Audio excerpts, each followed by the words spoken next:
Waits moves up on the outside of Happy Clapper.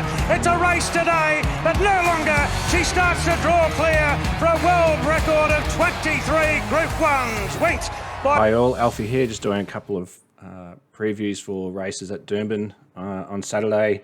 The Group 3 Vogue Plate and then the buffering. So we'll just have a look at the track first. Currently a soft 5, a few showers predicted around the place. So look, not a lot of rain. I expect it to be a soft 5, and if the showers don't hit, it'll be upgraded to a 4. So most horses should be able to get their chance with the track. It'll play typical Doomben.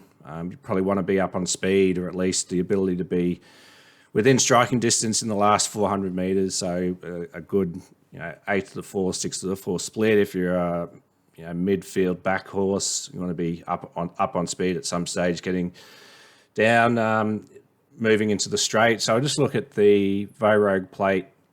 Over 1350 metres for the 3-year-olds at set weight.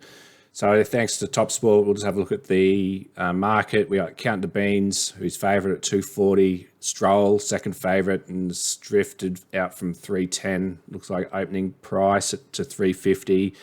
Ekaterina, big mover, 10s into 5. Fashion Legend, 650 out to 750. Storm the Fortress, 11.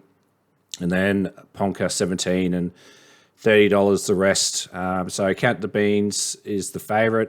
Just want to have a look at Count de Beans's last start. And this is Count de Beans back here. So we're looking at, what's that, 5-6 lengths off the speed that day. The Beans, Northern Express, and roll up as second last in Chikara. The Insiders still last of all, so Spiritualised here by length and a half. Second, all that Pizzazz, and third, Jameldi. Johnny Rocker fourth on the outside at the 550. Further back to Lubrication. Next one there is Cool and Ready, clear from Northern Express. Count de Beans on the outside. Chikara second last, and roll up last inside the 400 metres marker. It's still Spiritualised here by length and a half. Second is all that Pizzazz up into third, Johnny Rocker. So this is Count de Beans out here. Jameldi, Lubrication back behind those, but Spiritualised at the furlong markers, well clear. 2.5 lengths in front, trying hard, all that Pizzazz. Lubrication's running home late. Spiritualised in front. Here's Lubrication, flashing late. Count de Beans, Lubrication, Count de Beans. Lubrication has one from Count de Beans and Spiritualised. Then coming Johnny Rocker, all that Pizzazz. So he finished well past the winner past the post. Ran home very strong in that race. You could see that was only over 1,200 metres. Fastest, or the best rating final 400 of the day. Third best rated 600 of the day, and best last 800 of the day. So I think the step up to the 1350 for Count de Beans is going to be no problem at all. J-Mac goes on. I think they can settle a little bit closer to the speed here. So if we just have a look at the map, thanks to Ratings to Win. So you've got Greylander, who from barrier 6 can get across. Speed's probably going to be average. Better range, Ponca and Stroll. Stroll gets a nice run onto the fence. Fashion Legend midfield, and you can see Count the Beans here sitting probably on the fence, midfield, or just bit worse than midfield, but won't be that. I don't think they'll be 5 to 6 lengths off the lead here. If you look at a couple of where they've settled, last start at the 600, they were 5.2 lengths off. The start before that was 3.6 lengths off. The race before that, it was 0.7 lengths and then 1.4 lengths. So it's got the ability to go forward if they want. From that gate, if J-Mac wants to push it forward, you can sit 3-4 lengths off the leader. I think will be a good position, and then use the speed late. The only issue I've got, so if you look at my current market, so I've got Count the Beans on top. I've got a $3.30 mark at the moment. It's quite short at $2.30. I've got Stroll second elect at $3.56. It ran really well. It puts itself on speed, gets a good run in the race. I just think it doesn't have that late acceleration that Count de Beans does, and I think that's where, if Count de Beans can get a little bit closer, you can use that late speed. I think Count de Beans is the one that can be improved. Whether I want to take $2.30, I'll have another look at it this afternoon and tomorrow to see if I can wind it in. But yeah, looks probably the best horse in the race, Count de Beans. It's just a matter of where they get positioned and whether we can take those short odds at the moment at $2.30. I probably won't be, but we'll just see what happens on the day. So the next race we'll look at is the buffering, which over at 1,350 metres.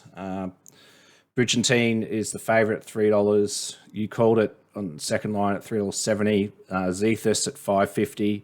Emerald Kingdom's been the mover since opening with Top Sport, $8.50 into $6.50. Taxu $8.50 to $9. Rubamos $13 now, out from $11. Then you've got $20 the rest. So we'll just have a look at the speed map. Again, thanks to Ratings to Win. I had that right before. So if you look, Emerald Kingdom will more than likely try and lead with Taxu. King of Hastings will probably look to come across from the wider gate. Sea Raider gets if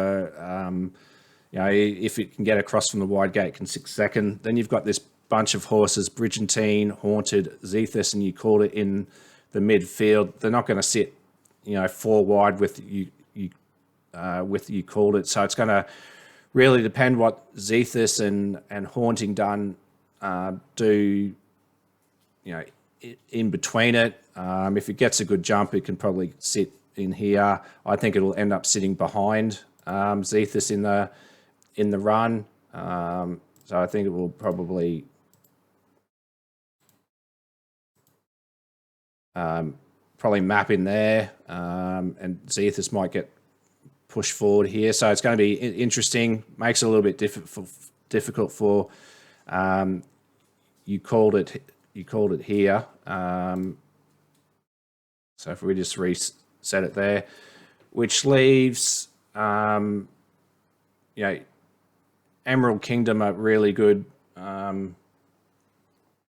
map. Bridgentine, no issues. It can just sit on the fence midfield.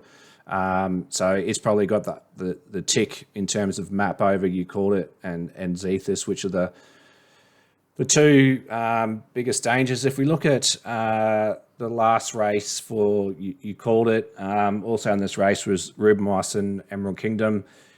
You called it settled midfield. It's the one in the Australian bloodstock collars. Kingdom's got the lead. Seconds Master Jamie between Holyfield and further back to Rainbow Connection. You called us on the fence, a length and a half to. And that's Emerald Kingdom out in front. Vinco, the outsider, whipped the Lockney field in. So it's Emerald Kingdom by length and 3/4 here. Second Master Jamie being passed now by Holyfield on the outside. Fourth Rainbow Connection. You called us fifth on the fence and further back to Vinco, the outside. And Rabamos is last on the fence. So this is Rabamos back here as well. So they're the three horses that are in this race. Second Holyfield, third Master Jamie, fourth the outside Rainbow Connection. A length and a half to You called it. Vinco the outside and Rabamos last at the 500. Emerald Kingdom narrowly second. Holyfield up into third. 3 wide Rainbow Connection. Vinco coming even wider. Master Jamie back nearer the inside. Rabamos back in behind those with You called it. Stretched across the track. Emerald Kingdom. Holyfield. Here's You called it running home powerfully down the outside between the Rainbow Connection. Rabamos further back and Vinco's out wider, but You called it shot clear here. Seconds Holyfield weaving home late Rabamos and further back to Vinco Rainbow Connection, but it's all You called it, and You called us won it well. Second Rabamos, third. So I definitely made the step up in grade because that was a listed stakes race, and some really good was really good there late to take over the race. Looking at the figures, it was the 4th best rated 8 to the 4 where it made the move. Final 8 was 5.6 above the class, but it was the 8 to the 4 where You called it made the big move, and a really good 8 to the 4 split 6.8 lengths above. So good horse there. It proved he's a class horse to make that step up. Look, if we look at my ratings so far, I've got Bridgerton on top, and then You Called It second, Zethus third, Emerald Kingdom fourth, Taxu I think probably better on rain affected track, so I'll probably push that out maybe to about 10, so I can get some of these a little bit closer with the movements this morning. I've got Bridgerton on top. Just looking at some stats in the Queensland summer, Cummings bringing them north is always a positive. Last start in New South Wales is always a positive. So it ran a placing in a listed race at Randwick, first up behind Sky Commander by Ha Ha Falls. It's a Group 3 placed at 1400, 1500 and 1600. So it's going to definitely run out the distance. So I think that's probably going to be the danger. It goes from Tim Clark to James McDonald. That's a tick. So it's got a lot of ticks. I've got around that 340 mark. I think it's on top, but currently it's around that $293. Depends where you look. So at the moment, I don't really have any clear bets on here. I don't think there's too many holes in the market as it sits. I've got it pretty much in market order. So we'll just have to wait and see what happens closer to the race and where the market moves. And I'll probably move accordingly with the market when I have some more of that late market intelligence. But they're the two main races at Doomben on Saturday. I've got Counter Beans on top. Whether or not it's a bet will determine what happens late and how the track is playing. And then Bridgerton I've got on top in front of You Called It. But I think You Called It. I can probably wind that price in from $5.39 in a little bit. When you look at his run last start, it was a really good late splits from the 8 to the 4 especially. But you can never count off the Godolphin stable with J-Mac on either. So we'll see what happens. A couple of good races there at Doomben as the Summer Carnival gets on, and hopefully we can get some winners up on Saturday. Audio Jungle.